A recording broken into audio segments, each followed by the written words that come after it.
Komið sæl og verið velkomin aftur í föstudagsþáttinn hér á N4.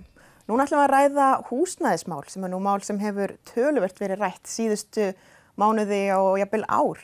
Hingað kominn Benedikt Sigurðarson, framkvæmdastjóri Búfesti, húsnæðissamvinnufélags. Þetta langt orð. Já. Samvinnufélag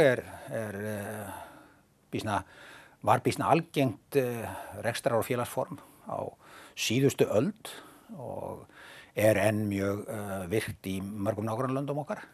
Hvað Búfesti nákvæmlega? Búfesti sem sagt félagsmannafélag, það að segja að þú gengur í félagið, það opið öllum sem vilja, sem eru orðnir 18 ára og vilja eiga aðild að því að byggja upp húsnæði á þeim grunni að húsnæðið verður eign félagsmannanna. Okkar félag með búseturéttarformi, þannig að þeir sem að sækja íbúð hjá félaginu, þeir greiða inn búseturéttarhlut sem getur verið gjarnan í okkar félagi 10% af verðmæti íbúðarinnar. Þá eignast menn rétt, eins og orðið segir, til þess að búa í íbúðinni. Meðan menn eru skilvísir og ganga vel þá geta þeir búið alla ævi ef svo bil til.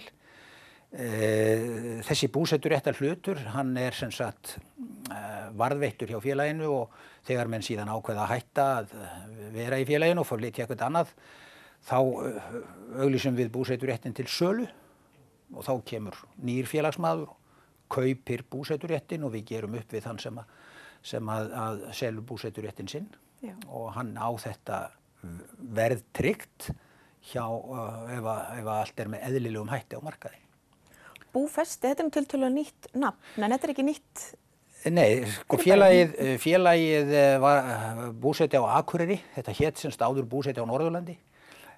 Búseti á Akureyri var stofnaður 1984 og byrjaði að bjóða upp á íbúðir eftir að félagið fékk starfsleyfi á svipuðum tíma og systurfélagið í Reykjavík, búseti sem að starfar þar. Félagið hefur boðið upp á íbúðir frá 1990. Búseti á Húsavík var einnig stofnaður svipaleyti og bauð upp á íbúðir frá svipuðum tíma og síðan 2005 voru þessi félög sameinuð og hétu þá Búseti á Norðurlandi og núna með breyttum lögum og svolítið breyttum áherslum þá þurfti að breyta samþykktum félagsins og þá var talið eðlilegt að undirstrika það að þetta væri ekki sama félag og starfar í Reykjavík. Við störfum með okkar eigin áherslum og erum alveg sjálfstætt félag og heitir núna Búfesti og lýsir því að menn hafa hér búfestu sína. Já, einmitt. Búfesti og Akureyrarbær skrifuðu nýlega undir viljayfirlýsingu þess efnis að félagið fái lóðir hérna í sveitarfélaginu undir vel ríflega 100 íbúðir. Já, við náðum samkomulagi við bæjaryfirvöld þetta, það að segja aðgang að lóðum fyrir alltaf 125 íbúðir á 5 árum framundan. Við vonumst líka til þess að geta átt samstarf við félag eldri borgara að reisa íbúðir, hugsanlega sem viðbót við þetta að einhverju leyti og á sama hátt þá höfum við áhuga á því að sækja að fá að byggja stofnstyrkja íbúðir, það að segja íbúðir sem eru ætlaðar lágtekjufólki og ríki og sveitarfélögin greiða þá stofnstyrki alltaf 30% til að lækka byggingarverð þeirra. Þannig að við gætum verið að tala að byggja einhversstaðar á bilinu 125, 150 eða kannski fleiri íbúðir því að við höfum líka hvatt til þess að sveitarfélögin hér í kring, ekki bara Akureyrarbær og Norðurþing, þar sem við erum núna með starfsemi, heldur fleiri sveitarfélög, að við leggjum saman og reynum að ná bættum árangri og betra verði, hagkvæmni með því að útfæra sniðuga hönnun og ná síðan góðu verði með því að leita eftir magnkaupum og mögulega með því að kaupa alveg fullsmíðuð húseiningar eða fullsmíðuð hús sem við myndum síðan geta sett upp og náð að skila þeirri hagkvæmni á fleiri stöðum en endilega bara Akureyri. Eins og staðan í dag, þá eru íbúðir á Akureyri og svo Húsavík. Nokkrar á Húsavík. Já, 15 á Húsavík. Já, akkurat. En þessi viljayfirlýsing sem skrifað var undir bæinn, það nú, þetta á sér töluverðan aðdraganda?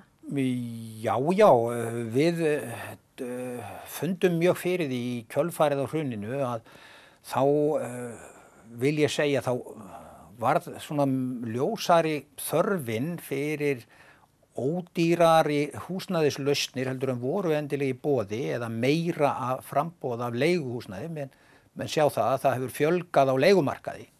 Það hefur ekki endilega fjölgað íbúðunum nægilega mikið, þannig að markaðurinn er mjög spenntur og á sama hátt þá hefur verið framboð íbúða hefur aðalega beinst að dýrari íbúðum, stærri íbúðum, dýrum íbúðum.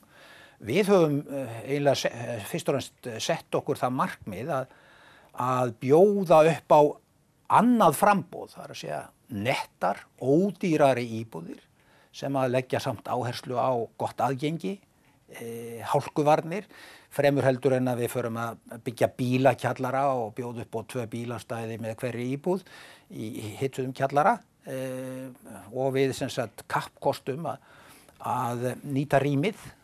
Þannig að við séum ekki að byggja fleiri fermetra heldur en viðkomandi einstaklingur eða fjölskylda þarf að nota. Við finnum líka fyrir því að það er töluvert erfitt fyrir fjölmennar fjölskyldur, samsettar fjölskyldur að finna hentugt húsnæði. Það vantar eiginlega íbúðir með fleiri en 4 svefnbergjum. Það er að segja að þau þurfa ekki endilega að vera stór en það vantar íbúðir sem bjóð upp á fleiri svefnstaði heldur en 4 eins og margir þekkja. Þannig að við höfum líka verið að horfa á það að reyna að þróa sveigjanleika í þessum lausnum og bjóða upp á íbúðir fyrir fjölmennar fjölskyldur en líka upp á öríbúðir. Og þegar ég tala um öríbúðir þá er ég að tala um íbúðir sem eru undir 40 fermetrum. Hugsaðar fyrir einstakling.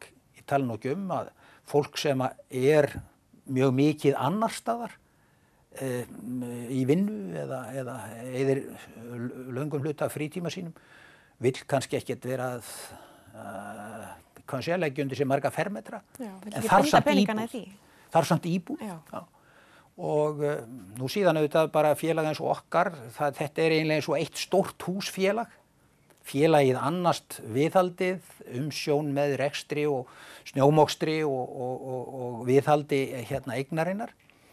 Þannig að við viljum auðvitað leggja áherslu á sem minnstan kostnað af lóðarumhirðu. Fólk sem er kannski komið á efri ári eða eins og ég segi hefur ekki tíma, vill þá komast í húsnæði þar sem þú þarft ekki að verja miklum tíma, hvorki í viðhald eða við að þjónusta lóð. Og þetta er töluvert fjölbreyttur markhópur sem þeir þá að tala um. Stórar fjölskyldur og einstaklingar, aldraðir og ungt fólk. Já, okkar félag er opið félag fyrir alla og ekki aldursgreint. Þess vegna leggjum við áherslu kannski engum á það að bjóða upp á fjölbreyttar lausnir. En sko líka að það er hluti af skipulagsstefnu eins og hjá Akureyrarbæ og öllum stærri sveitarfélögum að blanda íbúum í hverfum þannig að það verði ekki til raunverulega aðgreining hópa og félagið okkar sem er almennings neytendafélag hlýtur auðvitað að leggja mörkum til þess og það er eitt af því sem við viljum gera og ég held að það hafi skipt máli fyrir þetta samkomulag sem þú vísaði til að við fengum jákvæð viðbrögð hjá bæjaryfirvöldum og við fögnum þessu samkomulagi mjög mikið vegna þess að það skiptir verulega miklu máli fyrir félag eins og okkar að hafa langtímasamstarf við bæinn og vita að við munum geta fengið lóðir ef að það reynist eftirspurn í félaginu okkar. Þar með getum við startað raðsmíðaverkefni eða innkaupaverkefni sem er það stórt í sniðum að við ættum að geta náð árangri til að lækka kostnaðinn. Og ef okkur tekst að lækka kostnaðinn, þá þá skilum við þeim ávinningi beint til notendana sjálfra, en það er engin fjárfestir sem að hleypur með ávinningina því í burtu frá okkur. Og við erum að tala að það geti verið flutt inn í þessar íbúðir á næstu 5 árum. Já, við vonumst til þess að komast af stað innan þessa almanaksárs 2018 og þegar ég segi komast af stað þá byggist það á því að við eigum eftir að útfæra bæði hönnunarþáttinn og gera alla samninga og við eigum eftir að fá lóðir þar sem við getum byrjað. Það er í skipulagsferli núna hverfi neðan við Krossanesbrautina, kallað Holtahverfi, rétt fyrir ofan Sandgerðisbótina.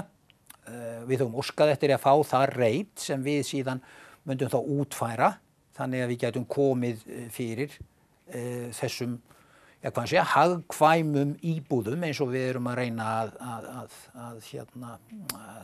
leggja drög að. Já, það er nóg að gera framöndan hjá ykkur. Já, endilega. Takk fyrir komuna og gangi ykkur vel með þetta allt saman. Takk ætlilega. Við höldum áfram hérna í föstudagsþættinum eftir stutta stund.